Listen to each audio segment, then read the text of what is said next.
Hey, everybody, and welcome to the Clinic Loop podcast, brought to you by Valor Promotions, your AI growth partner for healthcare and home service businesses. Today, I have a very interesting guest. Her work has been featured on Hannity, The Ellen Show, and the Hallmark Channel. Won't you please welcome Theresa Judd of Scalp Solutions Kentucky? Theresa, good morning. Hello. Please tell us a little about your story. No problem. Well, I do scalp micropigmentation, and there are several people out there that know what it is, but there are a lot of people that are like, "What? What is that?" And that's that's the fun part for me. I'm not normal. I tried normal. It was the worst 2 minutes of my life. So I've got to do something different and be my own boss. So basically, it started out a long time ago, like when I was 23 and I lived in Florida. And there, you never have a good hair day. You don't have a good makeup day. And I used to sit in the bathroom sink putting on my makeup going, I swear, if they ever learn to tattoo this stuff on, I'm going to do it. And then I'm like, yeah, right. Like that's ever going to happen. Then fast forward almost 10 years later, and a friend was like, I know a girl who does permanent makeup. And I'm like, I mean, did I bother to check to see if she was any good or what? No, I was just like, yeah, sure. Got a botched job and went, this is ridiculous. This is a cool idea. Let some time pass. Somebody else came up with, I know somebody that does permanent makeup. Okay. Like I didn't learn my lesson the first time, didn't check her out, had another bad job. And I'm like, you know what? This is what I'm going to do for a living. I love art. I love creativity, and I can't stand incompetence. It drives me wild. So I started permanent makeup. And about, I don't know, 9 months to a year after I went through school and training and got started, I started getting some phone calls from gentlemen asking me if I could disguise their scars, if permanent makeup would be a way to disguise them. And I'm like, I'm a little nuts. I like to think outside the box, and I was just crazy enough to give it a thought. They're like, just hear me out and meet with me, and maybe you can come up with something. And that's kind of where the ball started really rolling. I thought to myself, well, we've got three options. We could color it in to hide the scar because the gentleman was darker skinned. And I'm like, kind of like Ron Popeil back in the day with his little infomercials about spray paint your head and you don't look bald anymore. And I was like, yeah, but I don't know if that's the greatest idea. And then I came up with option 2. We could try little hair strokes. Or option 3, we could try pointillism to make it look like hair follicles. And that's kind of where it started. He chose option B. It got done. It looked pretty good. He was happy. And I thought, okay, it's a free thing. Maybe 9 months, a year later, another gentleman shows up. Got darker tan skin, had a hair transplant, wanted the scar covered. I'm like, well, here's your 3 options that I could come up with. He chose option 3, which is actually what SMP is now, scalp micropigmentation. And then more time went by, and just over the years, randomly, guys would call up and ask for something like that or in that avenue. But it wasn't very many, so I didn't think there was really a business you could make out of it. I just thought it might be a little piece or part of what I was already doing. And fast forward to about 2012, I had started getting requests to do whole heads. Well, basically a huge balding area. Mhm. And I thought, okay. And I did a couple of guys, and evidently they had heard of this group. I had seen them, but I was like, I don't know if I want to pay all that kind of money to go study this under them, especially if I find out if it's the same thing I'm already doing. I'll be a little upset. So I just ignored it. And some time went by, and I said, you know what, let me check into their pigment. So I call them up. They're like, oh, it's $500 a bottle. I'm like, what? I'm going, they're scamming. Forget it. If they come to me, it's this random stuff. I don't believe them. I think they're making it up. Fast forward, I get a phone call from them asking me if I would represent them in the state of Kentucky. And I was like, look, I'm not buying your $500 bottle pigment. I don't know what kind of thing you got going on. They're like, no, it's not a scam. Seriously, we just do that so random people off the street don't buy this product and start going hog wild. And I'm like, okay, well, that makes sense. You were trying to make sure that you only sold it to people that were properly trained. Albeit I've tried to figure this out myself because I didn't know there was an actual business. So they're like, look, we want you to represent us in Kentucky. We don't have anybody there. nor do we have anybody in Tennessee. Okay, fine. And that's how it started. And then quickly I realized I did not want to do permanent makeup much anymore. I really loved the scalps. I loved the artistry. And I tend to get along with guys a lot better than I get along with girls. So I was like, this is great. And I can sit and I'm really good at focusing on something. If you have ADD, this is not the job for you. Okay, it's not. You got to be able to sit there, hunker down, and focus for the whole day. And I'm good at it. And I just enjoyed it. And I went straight into that full force. And, I took their training on top of what I'd already taught myself. Then I went and got some more training. And I just realized this is it. This is where I want to be. And when I dive into something, I go hog wild. It's all in or it's all out. There's no middle ground for me. Absolutely. And that's kind of how I got started.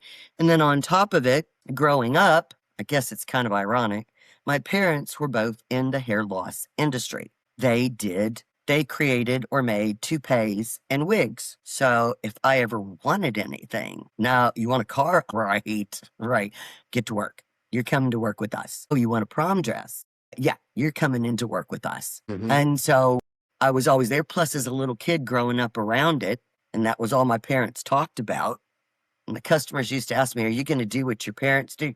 No. Well, I'm not doing exactly what they're doing, but I'm in the business. So I kind of grew up with them doing hair pieces. That's one form of being able to help people with hair loss. Then my ex-husband had alopecia totalis. And to top it off, he was a famous rock singer. So he got famous while he was wearing a wig, so he could never take it off. So then my mother started making them for him. And I attended alopecia foundation meetings and was more involved in that. And so this is just kind of a natural selection. Sure. That I end up doing scalp micropigmentation, but I understand the field between all my past, not knowing that was going to lead me to my future. It's kind of, it's my niche. It's funny how life does that. Niche. Yeah, great. When you first started offering SMP, were there people around you? I mean, colleagues, family, your parents, who thought you were taking a risk on something that's been like kind of unproven? Well, that's a weird question because my friends and my family, they know me. They realize, and I say this funny, I'm a little titched. Okay. I don't do normal. I tried that. It did not work out for me. Normal is not my lane. And it was just exciting because it was different. And I'm just, like I said, a little nuts enough to try these things. So, my parents, they were like, oh, if it interests her, good, because she'll do really well at it because there's nothing that she doesn't try to do well at that really excites her. When I get myself focused on something, whether it's good for me or not, I'm all in. And so, and then my friends were like, well, that sounds like right up your alley. That's great because they know I'm not normal. Back when I started the permanent makeup, that was insane too. Back when, almost 26 years ago, that was insane. People thought you going to do what? You're going to tattoo makeup on somebody's face. Okay, Theresa. So I think that was more of the shocker. So I guess when I got to this, they're like, well, it's a different version of it. And Theresa likes strange. So this seems like it's right up her alley. But everybody, honestly, all my friends and family have been very supportive. And I involved them all. My husband has helped me, design my rooms and do all the manly stuff that needs to be done. My one niece was the one who drove to Nashville with me and went scouting out 10 different places to, that I'd make my own. My other niece is an entrepreneur. So we're always talking smack with each other. And then, my friends that know me really well are like, so what's going on? I mean, they're interested only because it makes me happy. And then when I started attending the conventions, which this company that brought me in did the first one here in the States, there wasn't there's really not, in general, there's not a lot of us. There's more now than there were. But back when, there really was like a few handfuls of people. And we just bonded really tightly and became friends. So it would be over phone calls, over Zoom, over FaceTime, over Facebook Messenger. whatever, started our own private groups. And it just, so I'd have those people to talk to about what we're doing and exchange ideas. But I had my friends and family is just going, you go, girl, you do you, boo. That's great. That's kind of how such a specialized niche. Niche. it is. It really is. But when you learn about it, you go, well, that makes sense, and honestly, there's really not that many options out there for people with thinning hair or hair loss. You can leave it alone and just deal with it. That's one, not a great option. Option two is you can get a hair transplant, but that's not really a great option. You're robbing Peter to pay Paul and you end up with scars. Okay. Then there's hair pieces and wigs, and yes, they're hair, and they're yours. You paid for them, but it's high maintenance.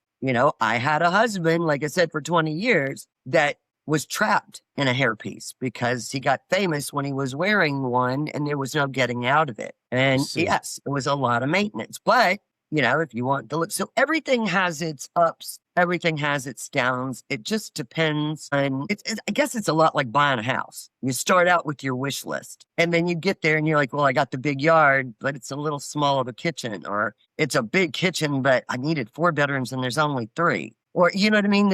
And you go through the inventory and you're like, okay, let's pluck out the things that are least important to me. And you start whittling down till you figure out what's going to work for you. But this isn't a fantastic option. It's low maintenance. It's not anywhere near as expensive as a hair transplant. You're not having to constantly keep new hair pieces, keep 2 on the shelf at all times in case something happens to one. It's a viable alternative. And now that The Rock, Vin Diesel, Jason Statham, all those guys have made shaving their head cool. And they're manly men. Guys are like, hey, I could do that too.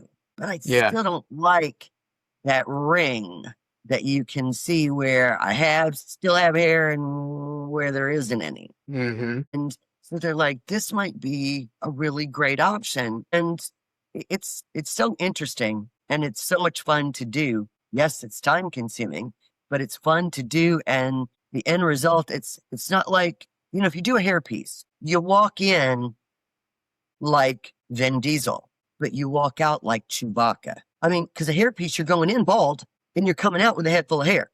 Well, I'm pretty sure your friends, your neighbors, your coworkers are going to instantly know. It may still look good, but everybody knows that's what you did.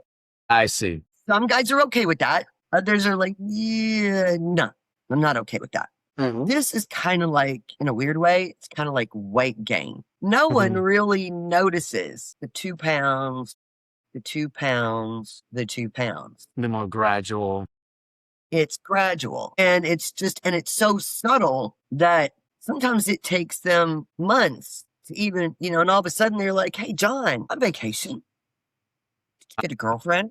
Did you get a divorce? Like whatever it is that like makes things in their world nicer or easier. And they're like, no, well, okay, well, whatever you did, you look good, dude. You look good. Keep it up. Nice. And they don't think any more about it. Now the guy's like, yeah, everybody thinks I look good, but they don't know why. So it's a real viable option. Okay. How long did it take? Considering you only have 4, you either do the minoxidils, which might grow 20 or 30 hairs. Well, if you count 20 or 30 hairs, it's not that many. It's really not. And it's a whole lot of money. Dries out your skin. It's a whole lot of money and you get 20 or 30 hairs. That's it. Yeah. Okay. What's the point? If you do the medication that you consume, well, that's an endocrine disruptor. That means your hormones. What is attached to a man that is very important that includes hormones? Yeah, it could be an issue. Yeah. And they're like, yeah, I don't think I want that to stop working. And it is a real potential. It is a possible side effect. And again, guess what? Finasteride only grows you about 20 to 30 hairs. Again, here we go with the 20 or 30 hairs. And it costs you a fortune and you could be called Gumby for the rest of your life. Don't think that's a great option. Yeah, not an encouraging nickname. No. And then there's me. There's this, So it's just they have to figure out in their own mind has the most benefits and the least fallback. I understand it's not your own hair, but it looks like it is. It looks like it's stubble. Looks like you've got a head full of it. Or if you're Okay. thinning, a lot of people will use something called like Topics. They're hair fibers. But if you've ever used them, it's like using pencil shavings. That gray gets everywhere. It's all over everything. The wind blows, it's going to end up on your clothes. If you get wet, it's going to drip down your face. Your wife's not going to be thrilled. It's all over the bathroom countertops, the bathroom floor, all over your clothes, all over the pillowcases. With scalp micropigmentation, with somebody that just maybe has thinning hair, it's just, you see through it too much. You use that, make it look like hair follicles, which kind of look like those hair fibers. And all of a sudden, you look like you have a denser amount of hair and you see less scalp, which gives the illusion. So I'm kind of the David Copperfield of this business. Did David Copperfield really make the plane disappear? Or did he make it look like it disappeared? I make it look like it disappeared. A hair magician. Okay. Exactly. And now I've told the secrets. How long did it take before you felt truly confident? Years. Yeah.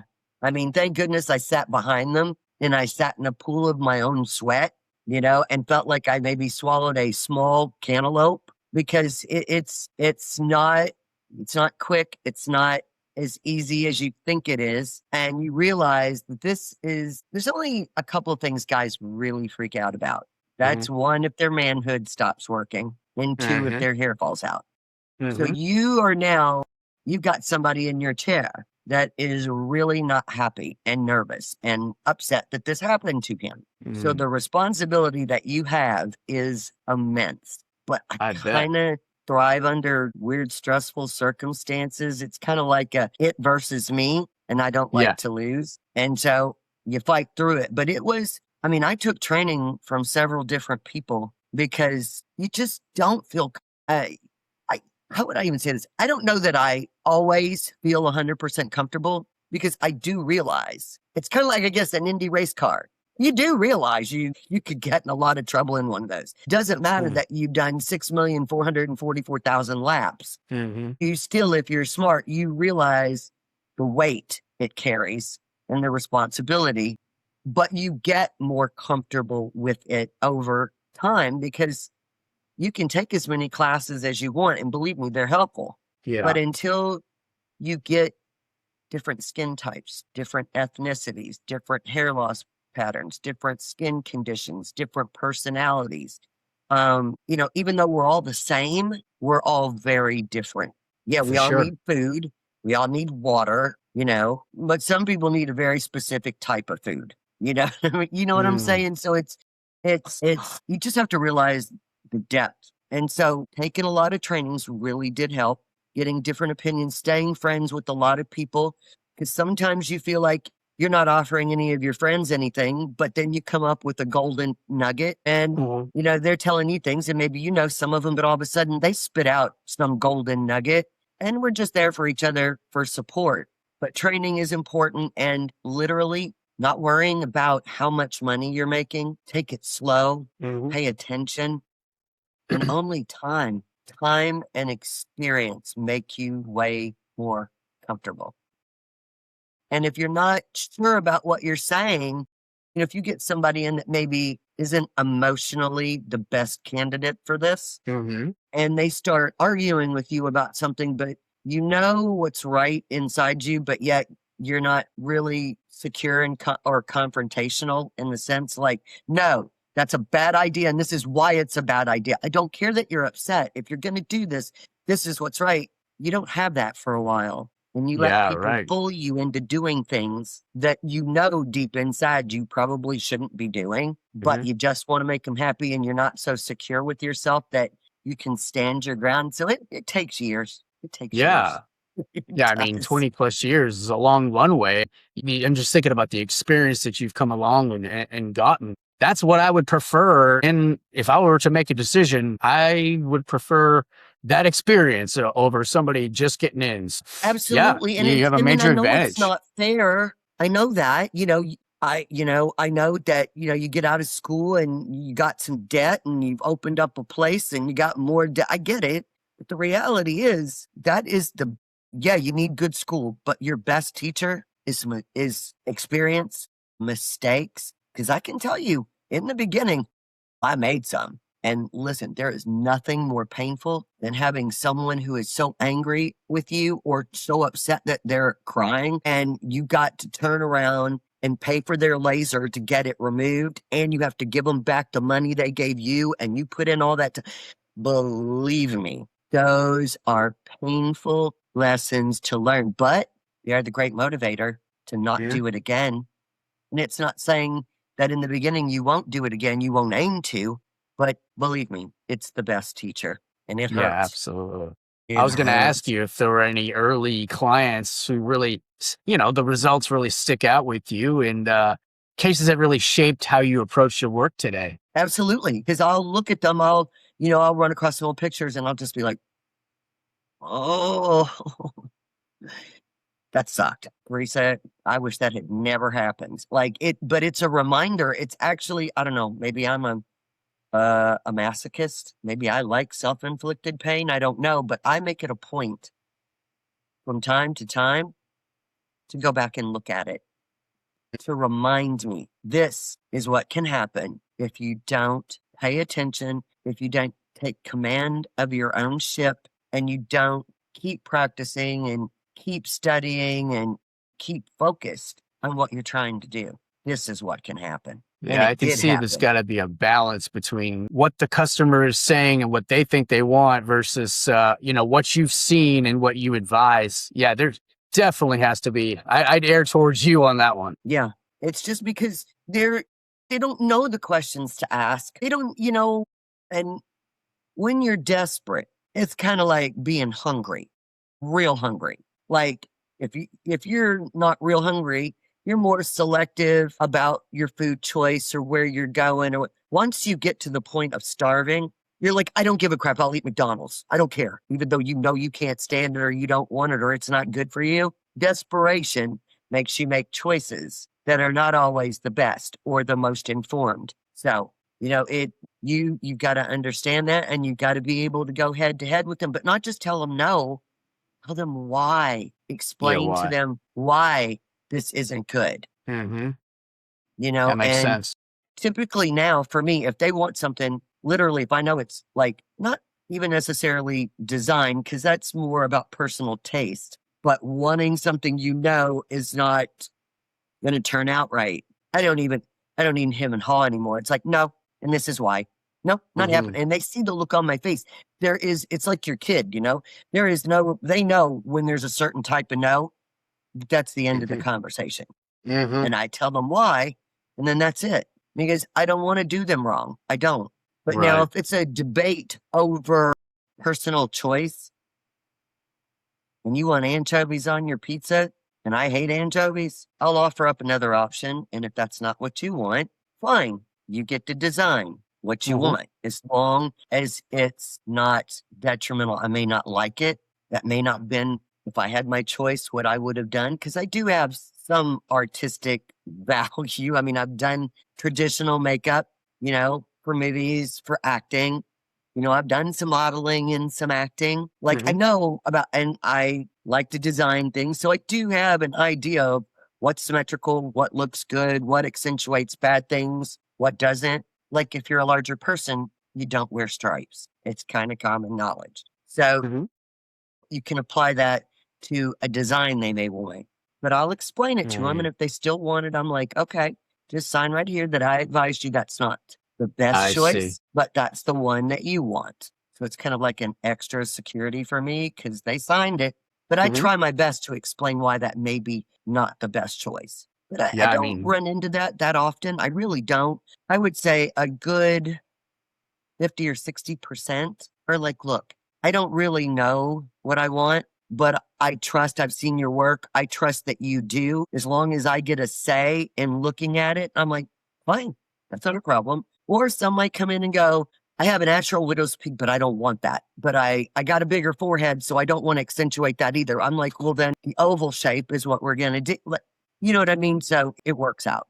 It's only nice. when they come up with something really bad that I'm like, you want me to put my name on that? Yeah, sure. I mean, I can only imagine somebody saying they want something fattish or something, you're like, this is Yeah, not no, a good idea.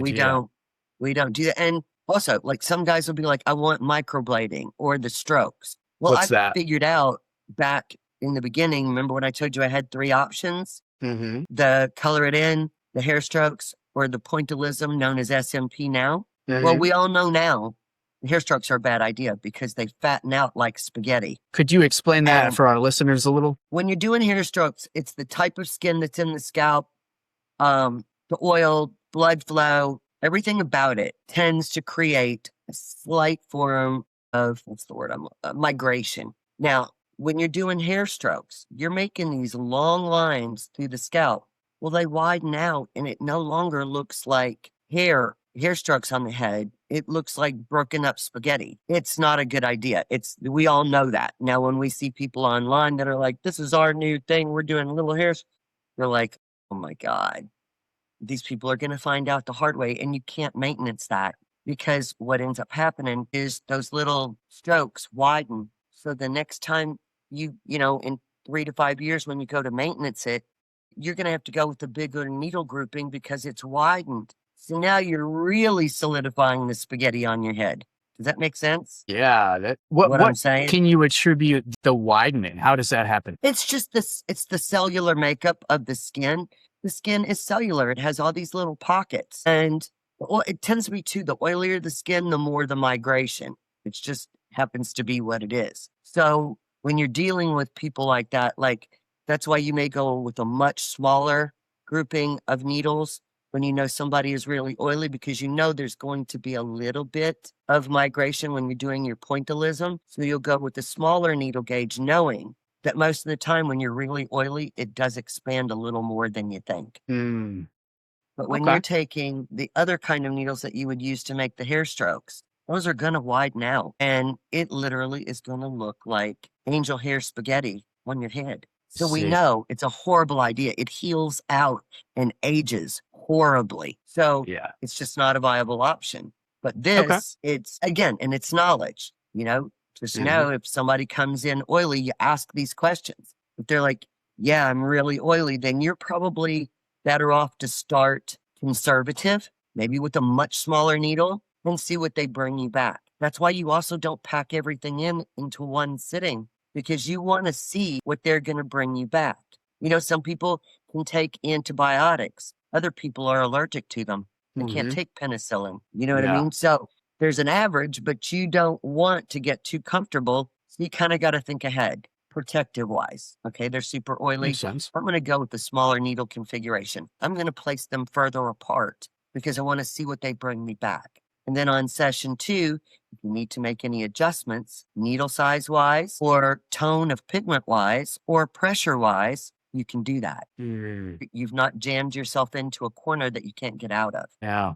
Yeah. I mean, that's where the experience comes in. And what did you have to sacrifice or bet on in the early years to get where you are now? Sleep, comfortability, money, because you're paying rent on something you don't know if you're going to get any customers to put in there or how long it's going to take you to get customers. You've got to pay for your trainings. And honestly, one is not enough. It's not. You've got to get the best quality machines. And the thing is the way things are set up, you either have to go to conventions and get to personally, because the vendors are there and you get to try them out, or you have to buy them and you're stuck with them once you buy them because you can't return them because you don't like it, or you got to pay to fly out to where these vendors are and test their machines to know if that's what you want to spend your money on. So, things like that. And then just no sleep because you're worried about, am I marketing this right? I mean, you've got to put money into websites. You've got Mhm. to put money into camera equipment. Everything requires money and nothing is coming in. Yeah. Booking. And you can't go into it hungry Yep. because what happens? What did I say? What happened when you're starving? You make bad choices Sure. on what to eat. You get my drift. Hmm. So those are all things like internal battles and financial battles that you have to deal with. Yeah. I mean, what would you advise somebody who, and it doesn't have to be obviously your niche, but, you know, coming up, do you have any advice as far as ways you could help them out as far as your knowledge? Prepare for what you're about to do. Research it. study, prepare financially, mentally, start getting your ideas of what do you want to name your business? Who do you want to deal with to build your website? You got to get all your ducks in a row. And Did you it's always preparation plan to and run? I'm sorry, just don't be cheap. I mean, I've heard a lot of people say, well, I took a course online. Really? Really? You ever known a plastic surgeon to take a course online and he's like, I'm going to go do breast augs and nose jobs? I don't think so. And granted, this isn't a breast aug or a nose job, but if you screw somebody up, what do you think people see when they have to go out in public every day? You can't put a shirt over their head. You're taking on a huge responsibility. You want to make sure you just call and ask a lot of questions about your potential future trainers. Call and ask a lot of questions about how long it takes to get where you're going to get, like where money starts to come in. How much money does it take to have all your machines, locations? What does rent cost? It's just all that type of homework before you pull the trigger. Because if you don't, then you're going to do things out of desperation, not out of smart. And that's when you get I yourself in agree. trouble. I agree. Bad decisions come from that. Did you always plan to have or run 2 locations, or did Nashville come later as your reputation grew? I've always loved Nashville. I'm from Kentucky, but I moved away and lived in Florida for 5 years. I lived in Jersey for 21 years. And so when I knew that I was moving back, because my dad had passed away and I didn't want to get young at 67, I didn't want to get that call about my mother. So I said, you know what? I'm going to move back. And I was like, let's see. I love my Colts. Indianapolis. It's 2 hours away, but it's freaking cold there in the winter. And I said, no, we're not doing that. I don't care that I could get season tickets. I'm not doing it. I'm not, no, that's out. I love Nashville. And I'm like, oh man, that would be so awesome. I would love it. It's still towards home. It's still the South. I'm used to it. I like it. But my mother, the whole point was to be able to be with my mom, spend more time with my mom, help my mom through the transition. Sure. And she was like, I ain't moving. I got my church here. I got my friends here. I got my job here. I got my house here. I ain't going. I'm like, well, there goes that, because if you're more than 30 minutes away from somebody, you might as well be 3 hours. Yeah. So I said, okay, fine. And I got it up and, got everything up and going. But inevitably, as the scalp business grew and grew and grew, I was getting a lot of people from Tennessee. And I said, there's going to come. Now, Tennessee has a lot stricter rules to get your license there. Really strict rules. You've got to apprenticeship for a year. Some people want to get paid for you to work for free, and some people will just let you work for free, but you have to do it for a year. I'm too old for that. I was like, what am I going to do? And I'm like, oh crap. Well, I guess I'm going to have to juggle it. I'm going to have to make it work. Because eventually somebody was going to be able to live in mom and dad's basement. And I said, what's going to happen is, even though the people that are coming to me like me, that's a 7-hour round trip. They'll at least try somebody else, even if they get screwed up, but there still goes a year that you won't be working on them again. So I was like, you know what? I did want to spend time in Nashville. And this is a way I could do it. And I would be the chased, not the chaser. And I said, once you're established, you know what I mean? It's just, there's a million benefits to being the first. I can tell you that. It's an even more uphill battle if you're not. And luckily I was the first and only in Kentucky for a very long time. And I was the first and only in Tennessee for a very long time. Okay. So but I like it because, you get a few days away. Just a little change of scenery. I love my studio there. I love the people there. I love Nashville. I do. I just do. Yeah. So it's great. Now, there are some weeks where you're running yourself ragged and I just want to go to sleep. But for the most part, I've got this figured out, how I book it and how I manage to do bamboo between Louisville I was going to ask Nashville, you how you Louisville, manage that. How do you manage that? Well, first, seriously, I'm not even joking.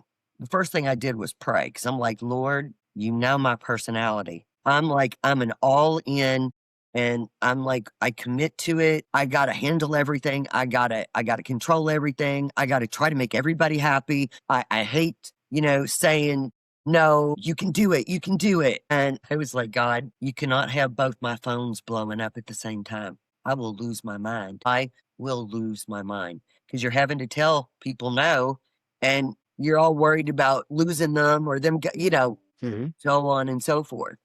Yeah. And I was like, you know me, God, you made me figure out a way that I won't go crazy doing this. Mhm. And literally, I swear, he does it and I don't even have control over it. I'll get a run here in Louisville and then it'll just magically slow down on its own. And then all of a sudden, Nashville will pick up. And then I'll go crazy and then it'll slow down. And then Louisville might pick up, might be for a short time. And then there's a down and then I'm there for a short time. It like just makes it work. Now, as His far as how to schedule it, sometimes I have to go down there for just one day. I'll Mhm. work. I'll get in the car when I'm done because I'll already have my suitcase packed and everything in it. And as soon as I get done with work, I'll drive to Nashville, check in, whether it's my hotel or my Airbnb, get my dinner. And then I wake up the next morning and go in and work. And then when I'm done, disinfect, clean up, set up, do the charts, return some phone calls, get back in the car and drive back to Louisville 3.5 hours. Yeah. And Yeah. then sometimes it's just I'll be like, okay, I've got Mark, Stephen, Scott. And I'm like, okay, guys, I know you wanted Wednesday, but I've already got Stephen Scott for Thursday and Friday. So I actually have Wednesday available. Mhm. You want to get on that train? That's the day because I can't sit there in Nashville and do nothing for a whole day. I'll lose my mind because Yeah, there's too right. much.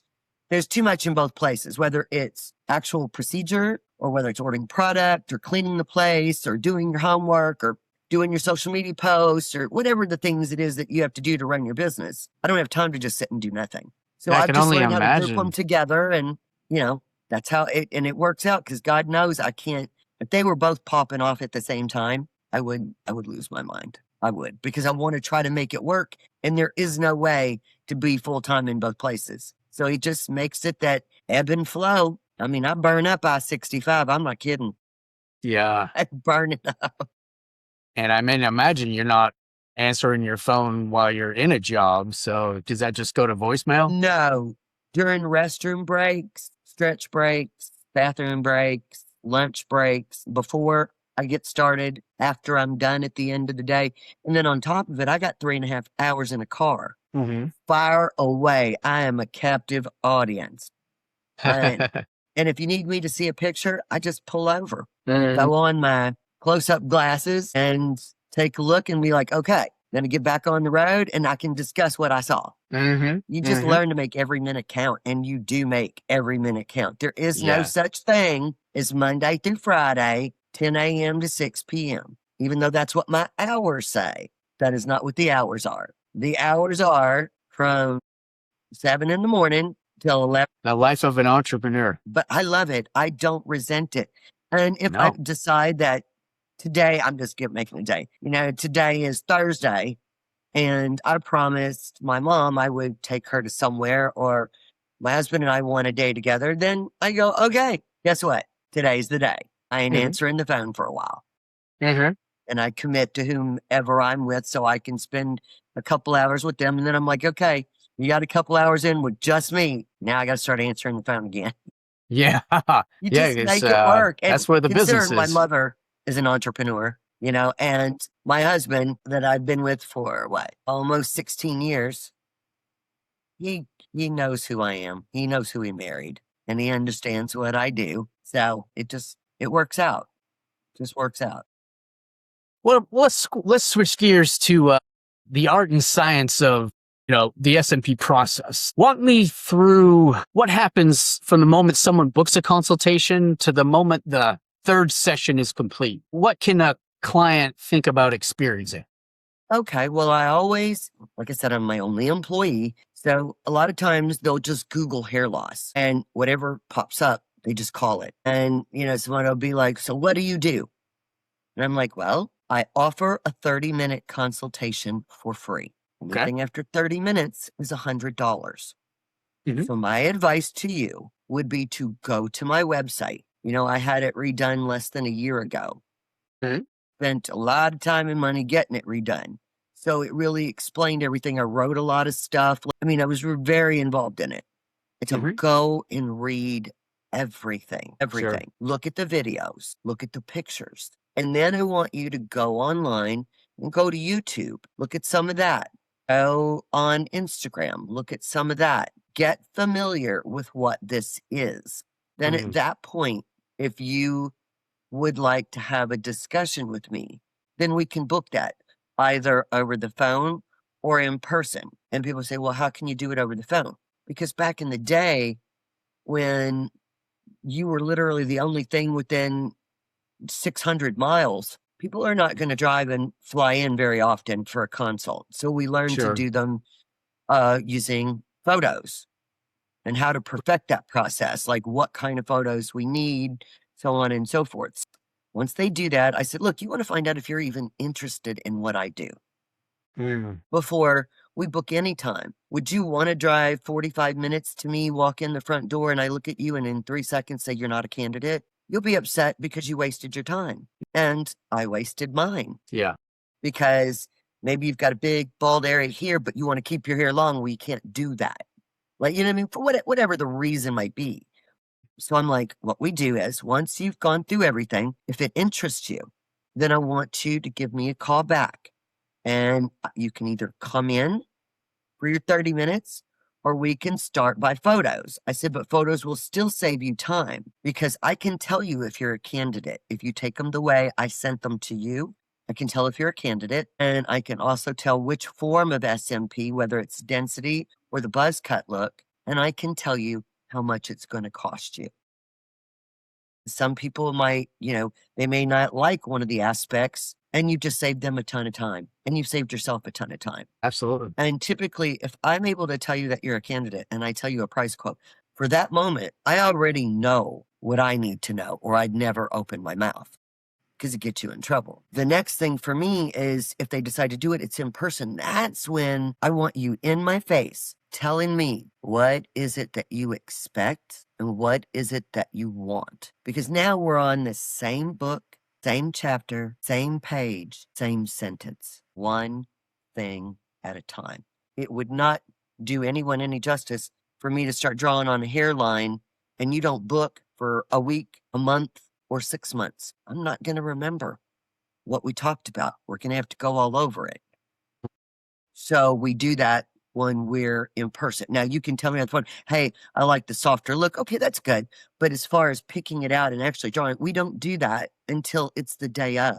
Because no matter how smart I like to think I am on occasion, I'm not that smart. I don't have. Stop. And what is it? What's the word? Is it the autodidactic?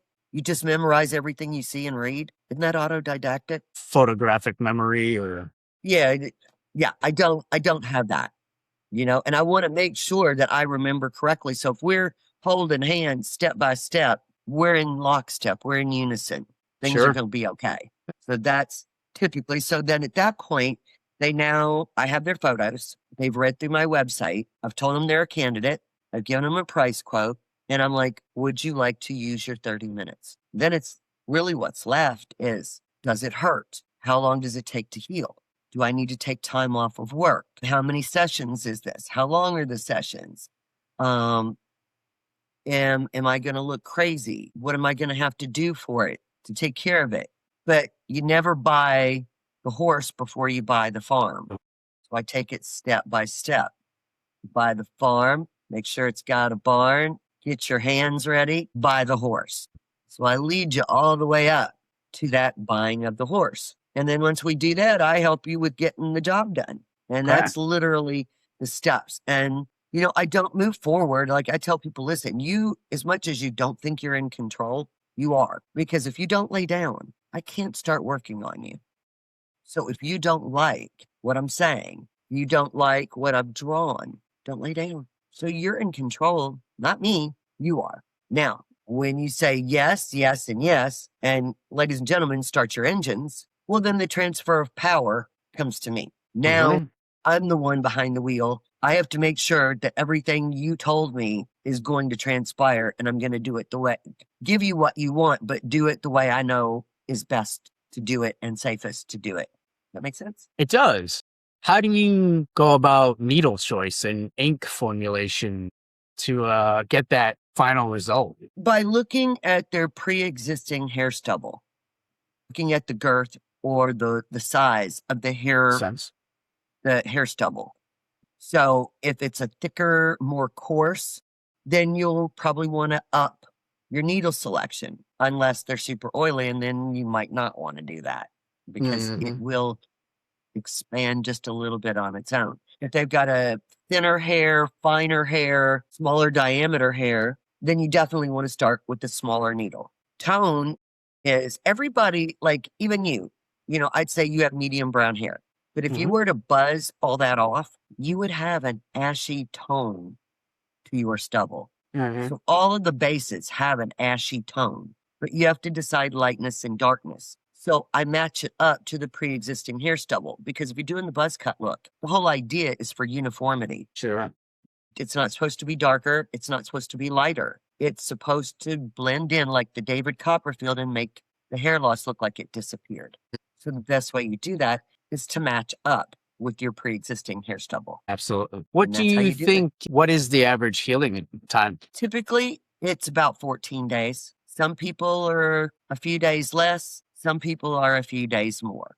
But it's about 14 days. That's the soonest you can come in and get your second session. And then basically on the second session, what I do is I'll examine it to see how the dots healed out, how the imitation hair follicles healed out, the tone that it healed out in. And I either say to myself, we are on the totally right track. We're going to stick with this. Or I'm like, 2 more sessions. This might be a little too dark. So I lighten it up a little. Or I might be, you know what? 2 more sessions. I'm still not quite sure we're going to reach the depth in that tone that I want. So you make an adjustment if you need be. And then what you do is you double tap any of the pre-existing that you did the first time that maybe didn't saturate as well as the rest. And then you go in between what you did the first time. Makes Then sense. you wash, rinse, repeat. Go home, 2 weeks, follow the protocol that I give you, and then you can come back. Now you can wait longer to come back. You just can't come back sooner. Yeah. So then they come back for the third time. I'll double tap some of the ones that I did on the second time that didn't take as well. Because I'm human. I'm not calibrated at 4.2, 0.3 pounds per square inch. You're going to have to double tap some. And then you go in between the in-between. So you're really filling it up. You're filling the forest up from the inside out is what you're doing. And it just, in other people, it just looks like your hair's regrowing. That's what it looks like. So they don't think anything weird about it. You didn't start with nothing and then leave with something. You know what I mean? It doesn't stand out like that. And it just looks like when somebody does notice, they're like, oh, like their hair's growing back. Just the impression that it gives. And your brain says, okay, yeah. Because why would they think that you had little tiny imitation hair follicles tattooed on your head? That's not what most people walk around thinking, like, oh, I bet they have. Right. Yeah, it's very niche. Before I met you, I had never heard of this process. It's so cool. It's just, at first I thought I'm like, this is retarded. I don't know how this is going to be a benefit. Like, start with the scars. Like, meaning I'm just like, I don't get it. But maybe it could be helpful. I don't know. Like, it didn't really smack me in the face till 2012 that this is full blown. This thing can go big. This thing can really grow big, gain traction. It's way cool. Yeah. And then once both feet were in, like I said, I gave up permanent. I mean, I still will do permanent makeup. Some of my old clients come back around or a newbie finds me somehow.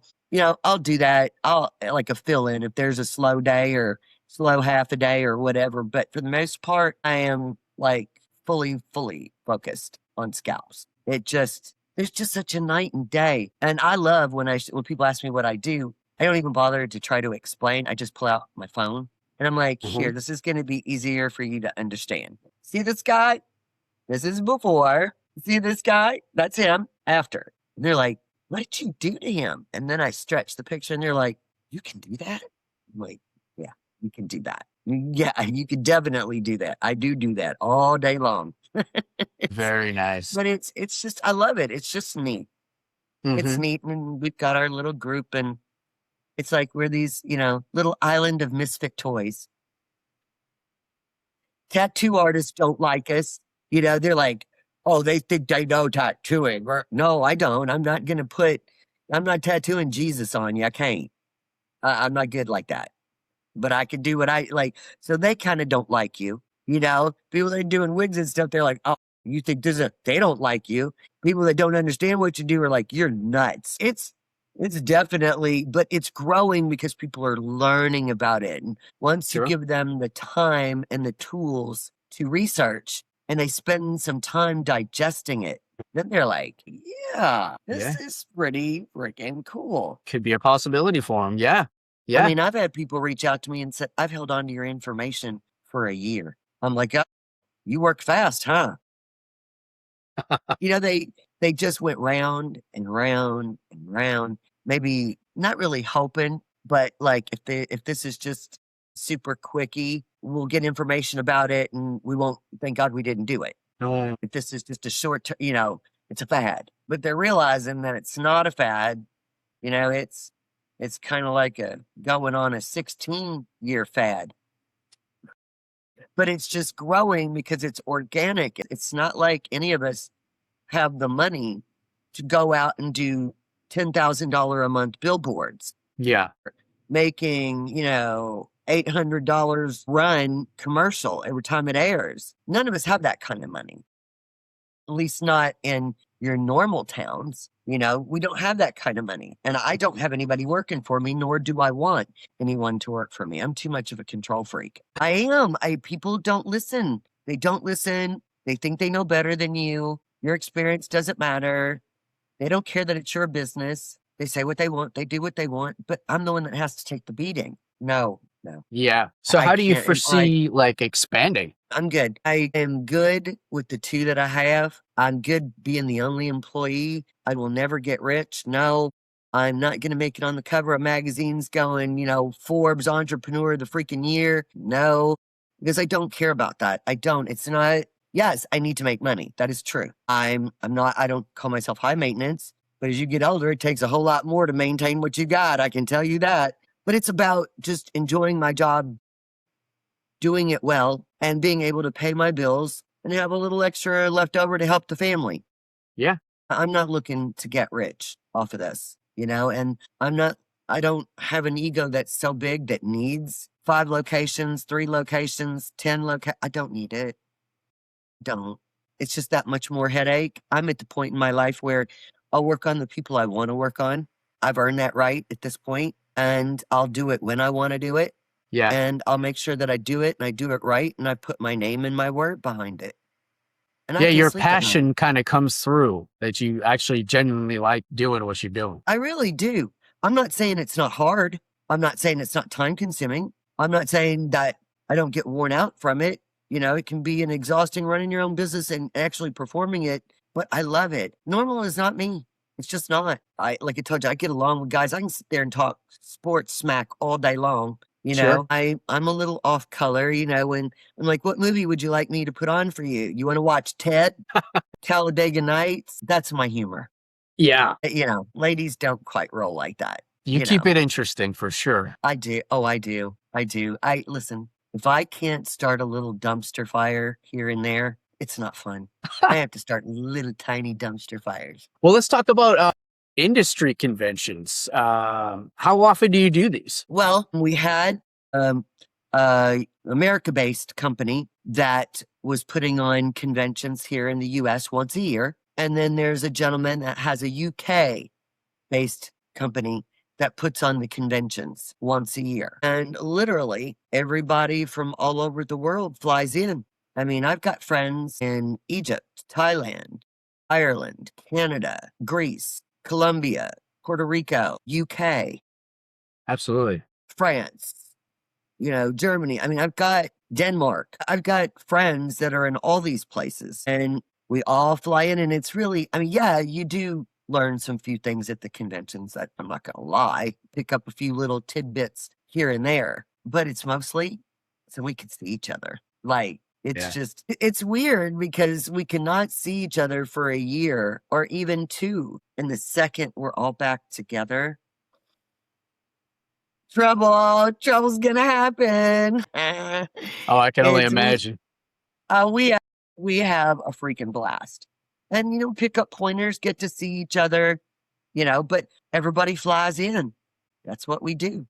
And it is a lot of fun. Whatever happens in Vegas or Orlando or Manchester or London stays in those places. Such a just small community, I bet. You guys are bonded. Yeah, we have. We have now, like I said, it has grown, but a lot of them are very different from the first two gens. Because it was figuring it out, mastering it when you had nobody to help you master it, and we all learned the hard way and learned from each other and practice, practice, practice. And now, so many people are like, I want to make quick money, so I'm going to teach an online course. That might be good to get you started, to get your hand familiar before you actually take a paid go-to course, hands-on course. Yeah, because you're getting the gist. I think that's great, but that's not your be-all and end-all. That's just the appetizer. That's not dinner. And then after you've done that, read the book, studied the book, your courses, practiced on what they tell you to practice on, then you dial it in and you spend that money again to go fly to somebody, spend time with them. Like literally, even if you just follow them around all day long for however many days you plan to stay, to see what real life application is, not just a teaching classroom or on your couch where you've been practicing, real life application. And that's how you just keep moving forward. But all we had at the time was each other and some FaceTime and some Zoom and some, Facebook Messenger, and flying to see each other and hang out. And that's what we had. So yeah, it built a bond. It Oh, for sure. definitely built a bond. But then you start to feel like those old ornery buttholes, like now we're older, and sometimes when the newbies come along and we're just like, we were there once, but it's kind of like now we're getting a little old and tired to go through this again, but we forgot that we were there too. We just had each other, and, and it was also different. We were willing to learn. There was no ego behind it. Now Right. there's a lot I already know, so you ain't gonna teach me nothing. No, oh no, please don't give me that one. My goodness. But Yeah. yeah, I but mean, it takes that's a good time. way, to start is try your on, just get your basics down with online, then move on to in person and just keep doing it. For a couple years, you're gonna spend a lot of money. You're not really gonna make much because everything you make, you're gonna spend. But Yeah, just once dumping it back in the business to grow the business. correct. And doing the right thing, even though it might cost you money, even when it's not convenient to do. There have been times where maybe let's just say I had a really small job, and the time that they booked was 1 o'clock. So I can't really do anybody in the beginning, can't really do anybody at the end, but I got a brand new client that has a lot of hair loss. We're talking big ticket. But I've already started this person. You would want to grab the one that's new money, right? Get them in that spot.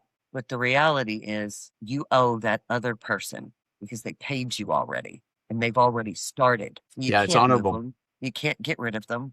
You can't. So when I say the right thing, I mean all of it. You Mhm. got to try to do the right thing. And it costs you money sometimes to do the right thing. It can cost you a lot of money. So you need to be prepared for those first couple of years. Don't whine about this class cost this and that class cost that. My airline ticket cost that. My hotel or this machine. Stop. Mhm. Get your act together. Take out a loan. Save your money. Whatever you got to do. But just know for the first couple of years, you're not going to be making money. You're going to be expending it. But if you make it a habit of doing what's right, inevitably that reputation will get around. Yeah. And if you do the right thing, I don't know what you believe in, call it whatever you want, but call it karma if you want to, but do the right thing ends up coming back around. You do the wrong thing, the wrong intention, the wrong thing comes back around. Punishment, Wholeheartedly know that. karma, Believe that. whatever you want to call it. So just be prepared for that. But after that couple years, you're way more comfortable. I mean, there's still a learning curve. I mean, like I said, I still am paying attention and asking questions from some of my friends on things.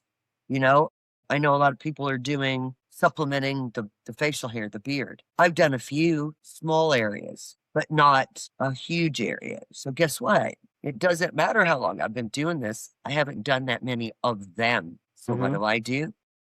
I call up Yes, my sir. friends that have Mm-hmm. and talk to them before I commit to something much larger, or, or before I even say, yeah, I'll do it. So yeah, still at this point, there are still things to learn. There always are. Yeah.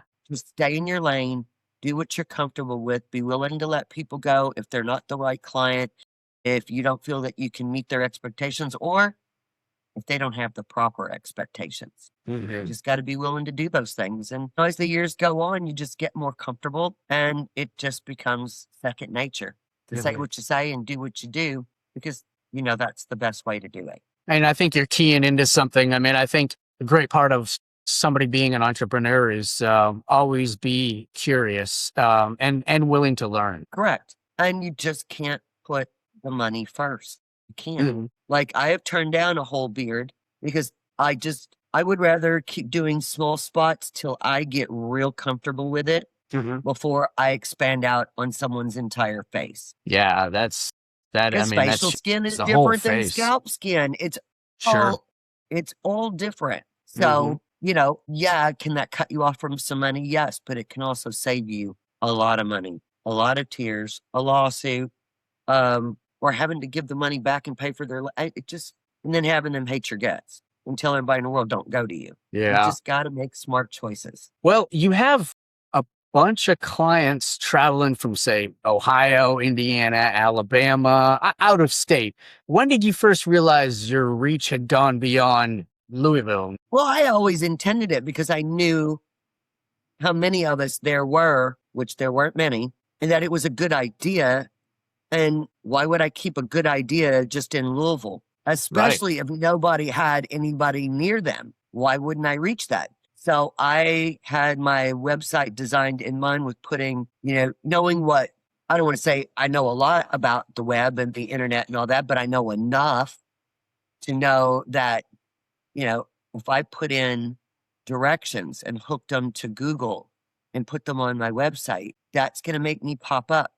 And I put directions from Indianapolis, Indiana, Cincinnati, Ohio. I went about 3 hours in any direction and picked the biggest cities within 3 hours of me and made directions from there so it would go on the website. And then I mentioned the town's name and I used your vocabulary. So it's on the website so that when it gets scanned, it gets read. It's in the wording, that's in the coding, like all those things. Yeah, absolutely. And honestly, when somebody is seeing videos on Facebook or YouTube or Instagram, and they're like, oh, man, just because you get them on your newsfeed doesn't mean they're local. But you're like, Right. whoa, that's a freaking crazy idea. Love it. I'm going to go research this more. And then they're like, this really is a great idea. This really, really is. I'm going to Google my area and see if anybody's there. Well, considering, go back 10 years ago, 12, actually 14, there was nobody. It wasn't anybody. So I did smart by placing myself out there, like, Nashville. I did Clarksville, Tennessee, Memphis, Knoxville, Nashville, Alabama, Arkansas, Missouri. They're all states that border that state. Sure. Now it's slowed down a bit because there has been more people coming into the scene, but some people are like, you know what? That one's got 50 some reviews and they're all good. And that one's got 4. Yeah, I'm gonna go on a drive. I'm Yeah. gonna go on a Yeah. drive, or I'm gonna at least call her. And then when we're done talking, they're either gonna be like, no, I am not going to her. She sounds crazy. I'm just kidding. Or they're like, you know what? She was fun. She was super informative and she's got all these great reviews and I love her website and I love her work and it's been on TV and this and that. I'll drive. I just feel more comfortable. If I'm going to do this, then what's a few more hours each time, to go to somebody that's going to make me feel good about this. Yeah. I mean, it's a sensitive area. So I would want to be real sure too. Exactly. It just, but that's how you pop up in other states and whatnot. But, I kept it within a certain hourage or mileage. I knew about 3 hours would be the max. Yeah. 3 hours or 3.5 hours is drivable because people were driving 3.5 hours from Nashville or, if they lived in Nashville to come to Louisville when I only had my place here and there was no place in Tennessee. So I knew anything past that becomes complicated. Now it's like you're probably going to need to get a hotel, Mhm. which cuts your numbers down. So I Yeah, just right. really worked on, about 3.5 hours away from home. Yeah, I mean, yeah, because people have to think about the 3 sessions and everything, so Right. Exactly. Mhm. Exactly. And that's how we do it. I mean, it worked out. And thank God I did have a couple friends that, have been in the website building business or, taught computers at Chubb. So they gave me some ideas of things that would be helpful. Yeah. Like, is that the be all? And now again with AI, things are changing. I'm needing to meet people that understand how to apply AI to what I do or we do and see if it's of any help on the website or in advertising, which Yeah. at this point, it's not at this point because it's such a visual, like, but they don't want doctored. Like, I get a Right. lot of people that'll say, I really liked your pictures. And I'm like, oh, thank you. Well, not for the reason you think. Like, what do you mean? They're like, I see some people, when I say doctor them, they use Photoshop or AI to take the redness out or, like not like show it like it'd be like showing childbirth with mom having a slice of pizza and then going, look a baby, now can I have my champagne? That's not Mhm. reality. Right. That's not reality. So I don't play with them. I don't. Right. I want you to see what they came in with, what they immediately left after with. Mhm. So you understand, there's no surprises. Right. And people can tell when you use one of those AI things or one of those apps to smooth out your client's skin or, what they start going, well, is this AI? Is this fake? Is this a real client? And I get this. I have people say, are your pictures actually of real clients? Then I go, yeah, really mine. Yes. Yeah. So AI adds a bit of distrust at this point because what else can AI do for you? Nothing right now as far as our business. I mean, it might be able to Shoot, answer your you cut out phone. there. Yeah, okay, it could do that and answer general basic questions, but it's, using it to put commercials out or videos or things like that, not so much. Because the second it looks doctored, they start losing faith or trust or it sows the seed of doubt. So I haven't really figured out how AI can help yet, but I'm sure at some point someone will figure it out. But I know it can answer your phones, book appointments for you, but I'm good. I do it myself Yeah. Yeah, it can be very because I use like to get to case. know the person who I'm dealing with. Because at this point in my life, I can let go of red flags. If you're waving a bright red flag, there's some money that's not worth it. Yeah. And I've earned that at this point. If you're cool, you've got realistic expectations and, you're not being difficult to be difficult, Mhm. we're in. Let's do this. Yep. If you're a red flag, at least I can be like, no, I want to sleep at night. I don't want the hassle. And I'm able to just to take real serious people and spend the time with them that it Yeah. requires to make them comfortable, that it requires to give them a job well done, and that they're going to have a happy outcome. Absolutely. You had switched gears to technology, so let's go into that. You mentioned new machines coming into the SMP space. What specifically have you seen lately, or how has it kind of changed over the years? And does better technology raise the floor for everyone, or just mediocre artists more room to hide? Well, I think maybe you're giving the machines a little too much credit. I mean, yes, there are nuances about the machine, just like there are about engines and trannies and things like that. But for the most part, a car is a car is a car, right? I mean, gas, wheels, brakes, steering wheel, radio, air condition, heat, windows down. I Yep. mean, the more stuff you get on it, yeah, I mean, it looks fancy and fun. And you might get a couple extra miles out of the tank of gas or whatever, but do you really super duper notice like, oh my God, there's such a difference between a Hemi and an 8-cylinder? Not really. I mean, yeah, there is, but it's not in your purview that much, so it's irrelevant, you know? Yeah, have machines gotten better since, 2000? Yeah, absolutely. But have there been these gigantic, like, as far as how it makes the outcome turn out, like, it's just night and day? No, but it has given you more conveniences. Like now they have corded and battery ran. Well, if you've ever had to deal with cords, you're trying to keep them from getting caught up, pulled out of your hand, rolled over with your little cart. They're constantly, because the wires are so thin, they break. Oh no, I don't have a spare. So yes, in that sense, they have come out with very good battery packed chargeable. So there's that. The strokes, they've come out with more accurate strokes for scalps. But I think at this point, it's probably gone as far as real change in making the procedure better or more convenient to you. I don't think so. I don't think they're going to go much past this, because how many times have they reinvented the wheel? All right. The wheels on the bus go round and round, right? Yeah, I mean, you can have different types of tires, but the reality is they're still tires and they still go round and round. So you're not going to have a dawn of a new age tire. Yeah. They can find little things to make better. So that's kind of where we are with the machines. We've definitely grown leaps and bounds since 2000 or 2010 even. But now it's probably going to sit still for a while, because Sure. there's a lot of good choices out there. You just have to figure out what's right at this point. Like, there's,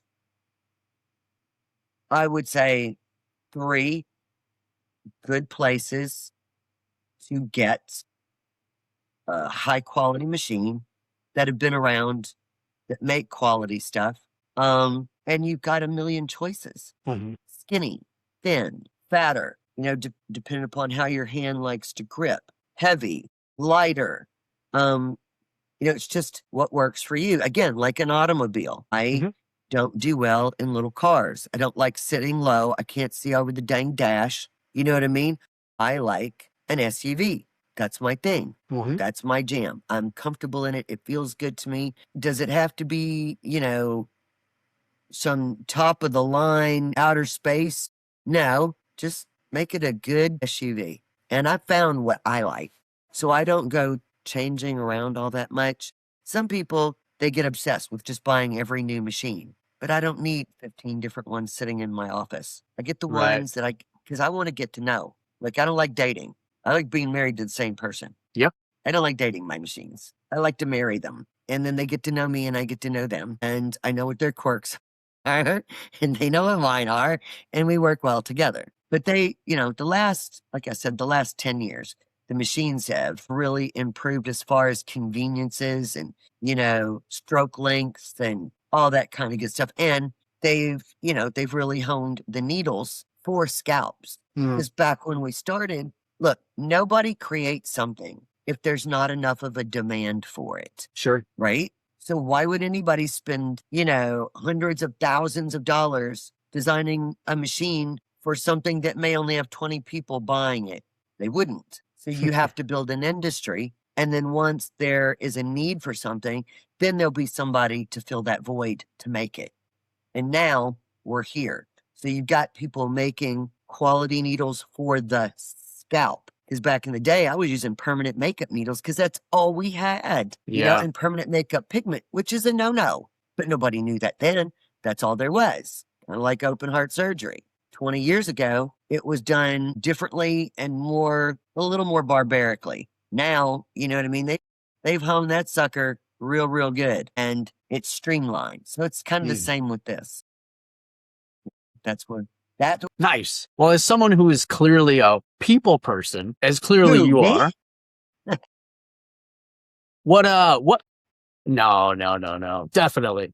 What part of the business do you find most draining? Is it the admin, the marketing, the scheduling, and why? The admin and marketing, because there's just never enough time in the day.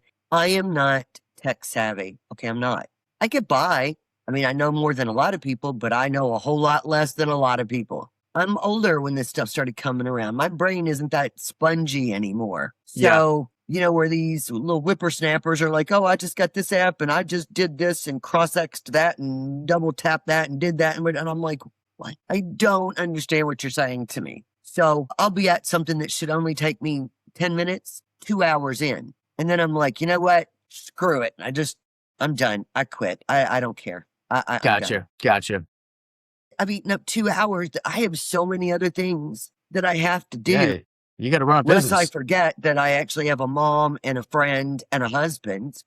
Forget that. I'm just talking about even hours in the day to get crap done. Yeah. So that's frustrating to me because I'm not utilizing my time wisely because I don't know what I'm doing. And that gets me frustrated. Really frustrated. And then I don't know, lately it's been a little strange and I can't figure this out. I haven't been able to put my finger on it. But the last 4 months, I've been getting a lot of phone calls when they haven't even looked at my website. They don't even know what it is that I do. They're like, how much for your hair transplant? Wow. Wrong business. I have you been to my website? Yes. No, you haven't. I don't say anything about me doing hair transplants. Or they'll call up and go, how much for your treatment? What treatment? The one you do. I'm like, SMP, whatever it is. I don't know, whatever you do. Which tells me immediately they have not been to my web. Right. And I've got to answer the phone for this. Like, I got it. Like, you haven't even gone to my website. Like, what is going on? I don't understand. Yeah. So you're constantly breaking thought to answer the phone for something that actually isn't even part of your business. Like that, and the Ajadeen from the Pakistani IRS. When they call you, You're getting phone calls. My name is Majideen, and I am with the IRS, and you owe us money. I'm like, dude, you're sitting in your mom's basement, and you're blowing up my phone. I don't. Or it's a robocall. You never know. Exactly, because my number is out on the internet. That's the part. Like, I wish I had somebody that. I like talking to people when they're into what I'm doing, but when it's just like, hey, how much is do you do hair pieces? Do you do PRP? Which is platelet-rich plasma. It's supposed to stimulate hair growth. You get 10 hairs. But, you know what I mean? I'm like, I'm dealing with that. And really, my brain just wants to deal with the art and the talking with the potential client. Yeah. Because it's positive interaction. And then when I'm actually doing it, I love what I'm doing. And it's just joke city and, doing what we're doing and having a good time together. So, yeah, the admin part, I'm not super thrilled with. That makes sense. And it takes up a ton of time. And I still haven't figured out why people call me at 2 a.m. and yet don't leave a message. Does that make sense? No, seriously. Why would you call me at 2 a.m. but not leave a message? Then I'll call them back the next day. I'm like, you called at 2 a.m. last night, but you didn't leave a message? They're like, yeah, okay. They're like, well, I had some questions. I'm like, were you drunk? I might have had a beer or two.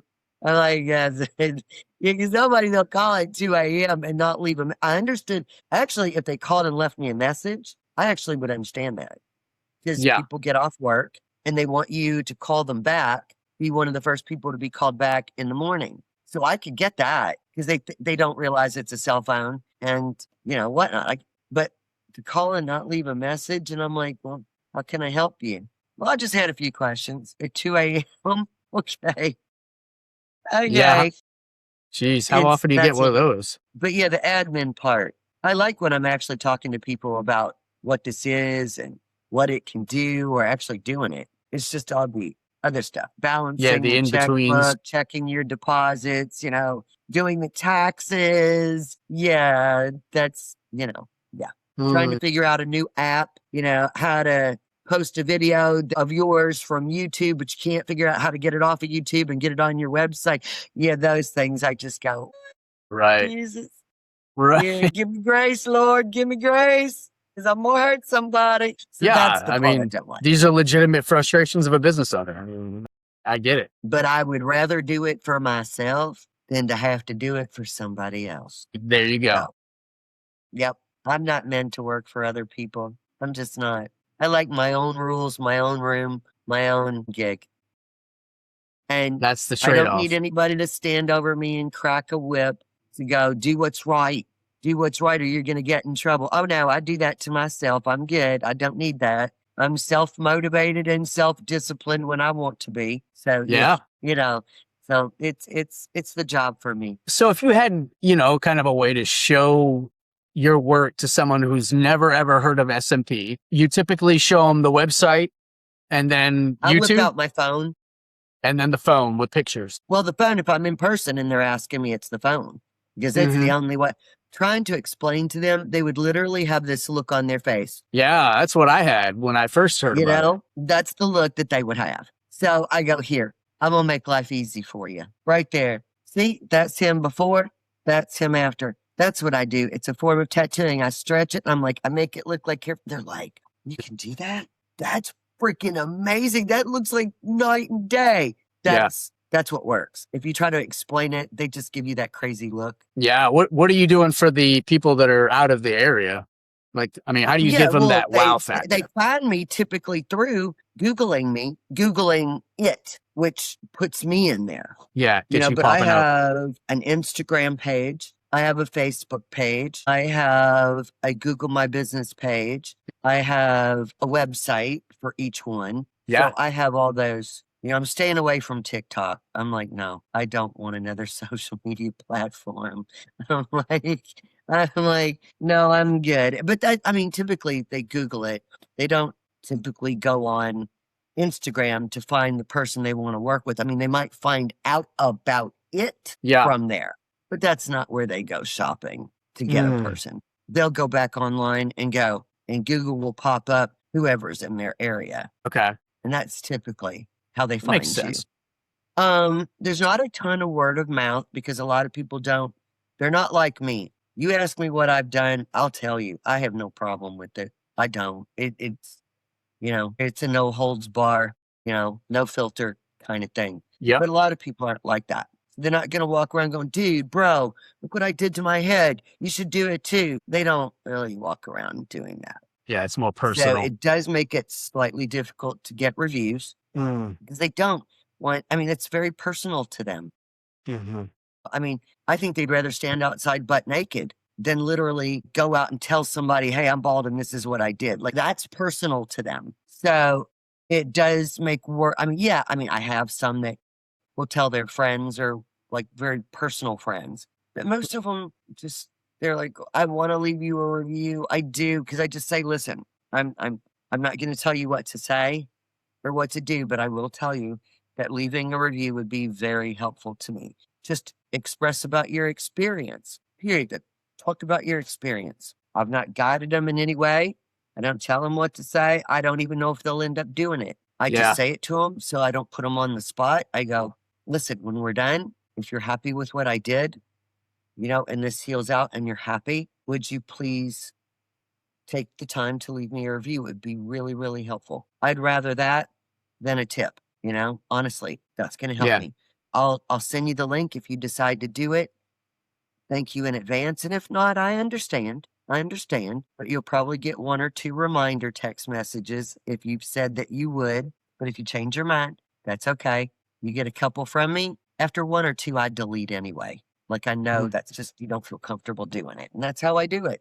Like you just say whatever you want to say. Okay. She's nuts, she's fun, she's crazy, she listens, she don't listen. However you feel that this thing went, just speak about it and how you feel about it at the end. Okay. And, but yeah, the word of mouth thing and the reviews, they're hard to come by because people just don't like to go around. And what do? You walk up to your bald friend and go, hey, because they know how it makes them, how they felt before. So they don't want to walk up to somebody that is like they were and go, hey, dude, do this. Because you're bringing attention to, so referrals are weird and reviews are even weirder because now you've put their freaking name on there for people to see. Right. And then they're like, I feel like everybody knows my business. How many of your friends are going to Google hair loss and see, Jim Jordan and go, That's my bro. Oh my God. It's rare. It's rare, but that's the hardest thing. The guys are much more personal about it. The girls, like, because I do work on women too. The girls, they don't care. They're not that. They're not that concerned, but the guys are. They just tend to be more shy or quiet about it, private. Yeah, exactly. So where do you see SMP as a procedure in about 10 years? What do you see? That, you know what? That's a good question because I think we're at the point that this thing can grow exponentially and be done well and it be respected and be right. Or people could be too greedy. Like I said, too many online trainings, too many people that have only been doing this for 3 or 5 years training, like not training, but doing it and then deciding to train. You could tank this business as well by putting out crap people to where this never grows anymore. It's more like a warning sign to stay away. I've seen so much and it's so bad. So I think we've worked really hard to get it here. And of course, there are always going to be mistakes made to get anywhere, but we were concerned about building it, growing it, and making it a reality. So now you've got the younger generation, and hopefully they care about it just as much and worry about all the right things and not try to bank and run and drive this into the dirt. Hmm. It's kind of like blackberries. Blackberry, when it came out, man, people hadn't seen anything like it, and they worked it super hard and super methodical and strict and tried to perfect it and make it all that it could be. But then they lost track and lost focus. And do you know anybody that uses a BlackBerry now? No? They tanked. Their whole company went under.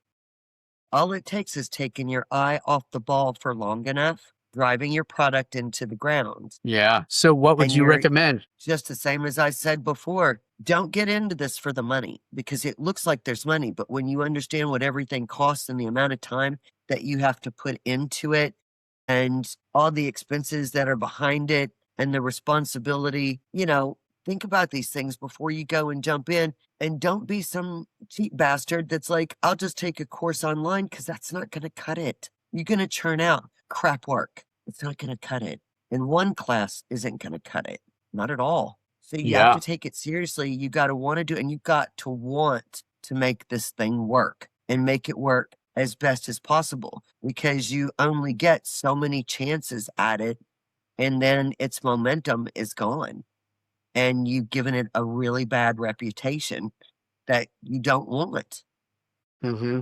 That's, but it's hard. It's hard to tell a young person not to care about the money and not to get all googly eyed because they're like, oh, this is easy. It's just you throw them down, you jab a bunch of holes in their head and throw them out. No, it doesn't work like that.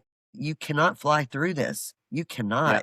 There's so much to it. And you got to want to do it. This has to be something you want to make a career choice out of. Would you Not a take pit stop. on somebody who want to learn from you? Absolutely not. God did not bless me with enough grace at all. The problem is, let's say, just give an example, they give you $6,000 to teach them, and you start working with them, and you realize you can train a monkey to play piano. Does that mean that monkey's going to do it well? And if you've taken the money from them and you realize they have absolutely zero artistic ability or common sense, you have their money. And now you've been teaching them for half the class. Well, if you tell them this is not for them, they're going to have a meltdown and try to trash your reputation and your business because they're not going to understand you're coming from a place. You're helping them out because down the line, bad things are going to happen. Or they get this attitude that they know more than you do. And they don't have to listen to you. Well, why did you bother to come? Mm-hmm. And then you've earned the reputation of being a terrible teacher, even though maybe your person was not a good person or they had no artistic ability. Yeah. So you get trapped in having to do something you don't want to do, like get them through the course and pass them. And I'm not good with patience. I will tell you, I've got patience with my clients, but I've got patience up to a point. When I've explained things multiple times in every way known to man, if you're not, if you don't understand, I'll explain it again. But if you're just not listening, Mhm. why am I doing this? Yeah. Yeah. I don't, and I mean that towards the training. Like, if you're not going to listen, why are you even here? Because this is all going to reflect on me. And I work too hard. So, and also, I mean, business wise, I don't see how it makes sense to train anybody that's within 3 hours of you. Mhm. Makes sense. What, I mean, would you buy McDonald's franchise right next to another McDonald franchise? It's product to product, so that's debatable right there. But I mean, that you But I wouldn't. If know you what had you're any saying brains, as you far as wouldn't. your niche. Would you Right. buy a Ford dealership with another Ford dealership being one block down? Yeah, that's a That's closer. stupid. Yeah. So if you're training in all, the majority are people that are around you, you've inevitably just screwed yourself royally because this is not a burger joint, really. It's, you know what I mean? It's a specialty. You Sure. don't have that multiple long line going around the building. Yeah. And if you're doing nothing but churning out locals in your state, how long is it before you don't have any customers left? Yep. I understand what you're saying. And then if they don't listen to you on top of that, like, it's just no. I know where I lose my patience. And like I said, I'm option A or option B. There's not a lot of in between. So I Yeah. don't really have or B plus. It's A or B. So I respond accordingly. You know what I mean? Like, so I Yeah. know I wouldn't. It seems almost like a catch-22, though. I mean, in one way, you want to see the industry grow and still remain with that quality content, but you're saying you really don't want to show that quality content or kind of grow that to someone for the next Don't generation. want to add more people to the business that the business can't handle. Yeah, There's not enough business for. And it also depends on the state you're in. Like, kind of understand the people that teach in New York. I know them very well. At one point, there's 9 million people in Manhattan alone, and we're not even counting the boroughs or the state. sure. You're fine. Kentucky, Yeah, they don't have that kind of expendable cash or whatever and there's not 9 million people in this state, let alone in the Louisville. Like, come on. It's just common sense stuff. It's just common sense stuff. And the reality is you will think about it. If you're training, how long before you have more artists than you have enough business for? yeah, Especially if you know the state that you live in. Even though Nashville is a booming city and it's big and it's awesome, Tennessee is still Tennessee. And 9 million people do not live in Nashville. yeah. In Kentucky, yeah, we got Louisville, we got Lexington. There ain't no 9 million people in Louisville or Lexington or combined for that matter. It's still Kentucky. So, for the most part, think of all the different states. How many people can you have doing this in your state before there's not enough business? And the thing is this has to be your full time. Now, you can have other people doing other services in your business, but this needs to be your full time. You cannot be the jack of all trades and the master of none. So if this has to be your mastering, you've got to be able to make a living off of it and pay your bills because you will not stay in business if you can't. Right. So I would say it's almost like, you should lean into educating the public more about, as a business mentality of A, SMP, and then B, just kind of getting them comfortable with the concepts. And that would more so grow that business. Honestly, I have thought about talking to other fellow artists all around the United States because the world, it wouldn't work, but the US and to an infomercial that, but see, you got to figure out, all right, everybody's going to be like, well, I'll be the one in front of the camera. I'll be this. You got that to contend with. But if we all, or maybe we all did a little vignette, like let's say that Kentucky, Tennessee, New York, Georgia, Texas, and Missouri, we all agreed to make an informative video, and we're all going to have 5 minutes in it. Hi, I'm Theresa from Scalp Solutions Kentucky and Scalp Solutions Nashville. Hi, I'm Don from, Scalp Works Connecticut. Hi, I'm whoever you had. Then all of you have been in that video. And then, you group together with everybody that's in your state. Not that there's that many, but, and we split the cost of running it on maybe using YouTube to promote it or a TV station to promote it and run it. But there's so much to it, and having to take egos out of it and having to make sure that you have honest people that are going to put the money towards it when it comes time to start paying that bill. This is what it costs to make it. This is what it's going to cost to run it every time. Mm-hmm. Yeah. Yeah. That would be great. But yeah, that's an option. Yeah, but it's gonna take heavy duty, and literally it needs to be somebody that understands this field, but is more of a business person.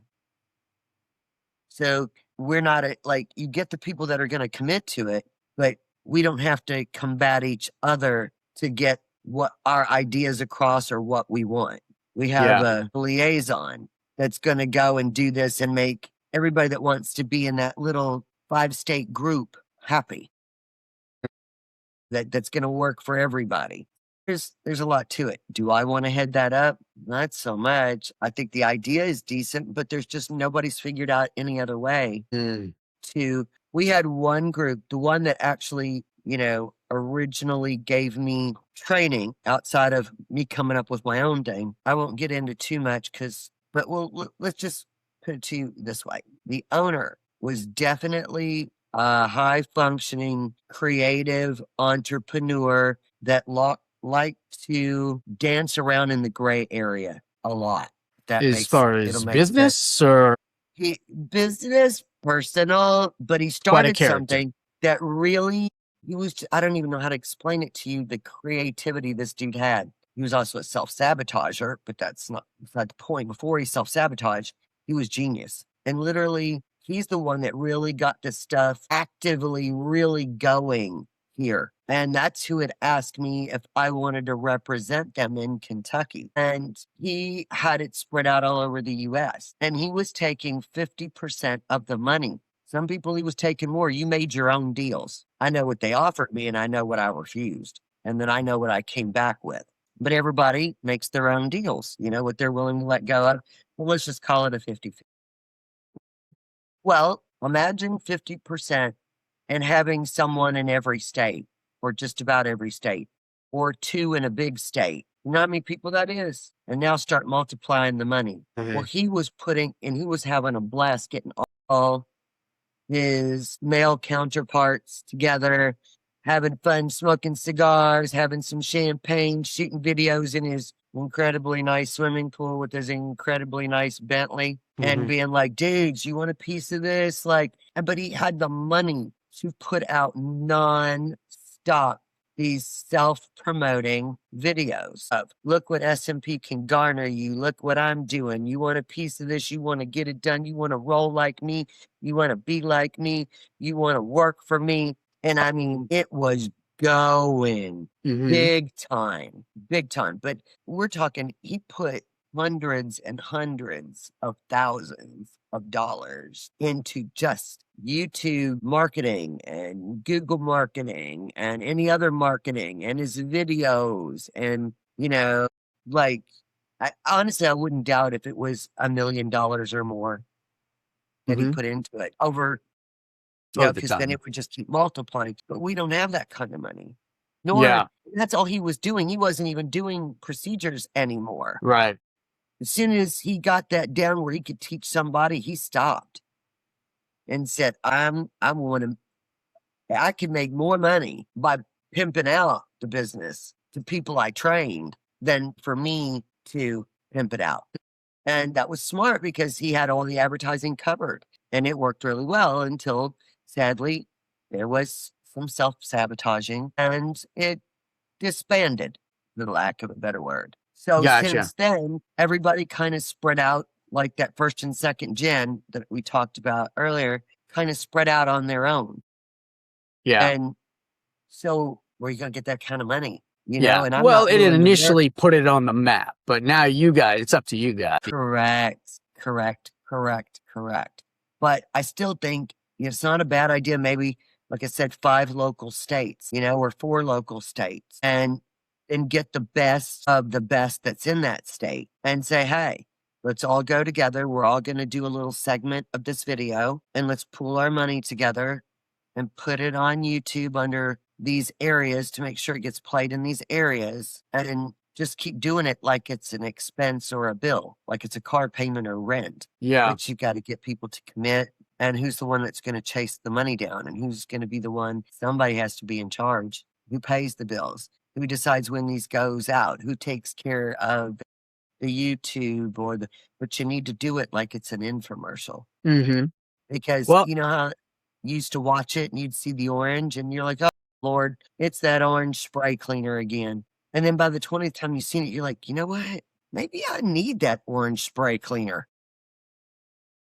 yeah, that repetition. That's right. So that's kind of where we're at. It's either going to stay kind of status quo and we each just do our own thing to the best of our ability, or somebody comes up with an idea like that and wants to be the foreman and crack that whip. Well, if you were imagining that video right now, say you were filming it, what, for anyone listening who's been curious about SMP, but has talked themselves out of it, what would you say directly to them right now? I'd start with here is your options, because you want reality. The option is do nothing, hair piece, hair transplant, SMP. That's it. That is all that you have. There are no other options. I guess you're talking about using the products. I guess so you could say there's 5. You could use those products. That's a lot of money for 30 hairs. So, these are your choices. That's it.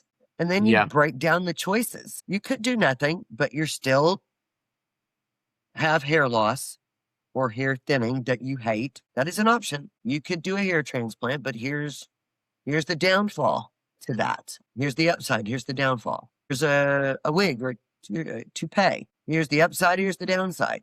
Here's SMP. Here's the upside. Here's the downside. Maybe I'm biased, but I think that the SMP has the least amount of downside, the most instant gratification, and the least, I guess, when you factor out 2 hair pieces a year and you constantly, all the products that you got to get with it, probably maybe SMP is a little bit more than that, but SMP is cost effective. If you only have to maintenance it 3 to 5 years, I don't think the price tag is that bad on it. But again, I guess it depends on who you're asking. One man's ceiling is another man's floor. But it's just, I think all around, it has the least downside and it has a lot of upside, and it can be affordable, and it's 3 to 5 years of pretty carefree activity, feeling good about yourself. Yeah. These are the options. So if you're a do nothing, then do nothing. But if you want to do something, these are the remainder of your options. And this seems like the better option to me. Yeah. Everybody's got to decide for themselves. Do they want the vegan option or the meat option? Right. Still, just stop being hungry, but you got to decide. But these are your options. And after that, it's like, look at the pictures. This can be, if you like the look, why wouldn't you want to do it? Makes no sense to me. Why wouldn't you want to do it? And it's permanent. I'm a see a problem, fix a problem. Mhm. I'm not a complain about a problem, because a problem is annoying to me. It's highly annoying. And to complain about it is even more annoying. Yeah. Find a It's solution. doing nothing. So either you see it, identify it, and fix it. That's how I am. You know what I mean? I see it. It doesn't matter whether it's in this business or my real personal life. I see a problem, I'm a fix it. Yep. I'm a fix it kind of girl. Fix it with the Absolutely. least problems and the maximum outcome of what I want.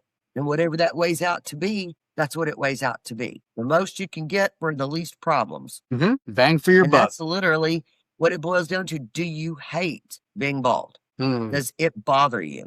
Does your thinning hair bother you? It's not vain to care about your meat suit. Like, we all live in a house, right? Your house has got wood siding. Well, you live in the house, right? You live in it. Just like your soul lives inside your meat suit. Your being lives inside that meat suit.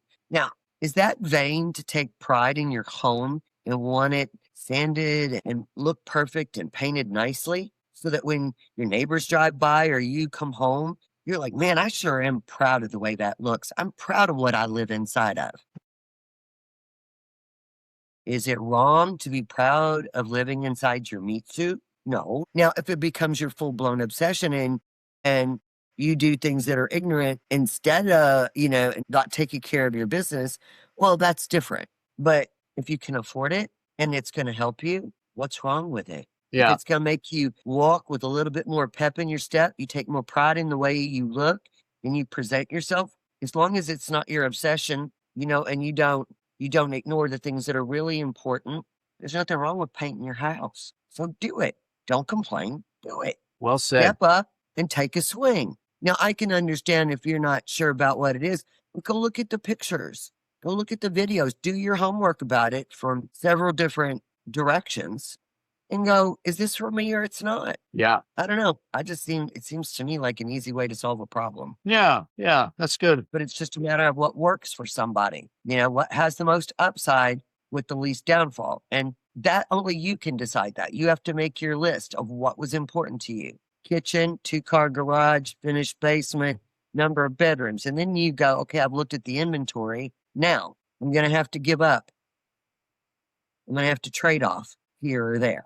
If I do SMP, I don't have this. But if I do wigs, then it's more work. Like, you just have to figure out, that's it, and then decide. But I think it's a pretty cool idea, and it works, and people love it, and the ones that are open to the idea. But I get people are scared because we're more like Indian food. You're like, I'm really curious about it, but I'm kind of scared to try it maybe. I don't know if I want to spend the money on something. I don't know if I'm going to like it or not.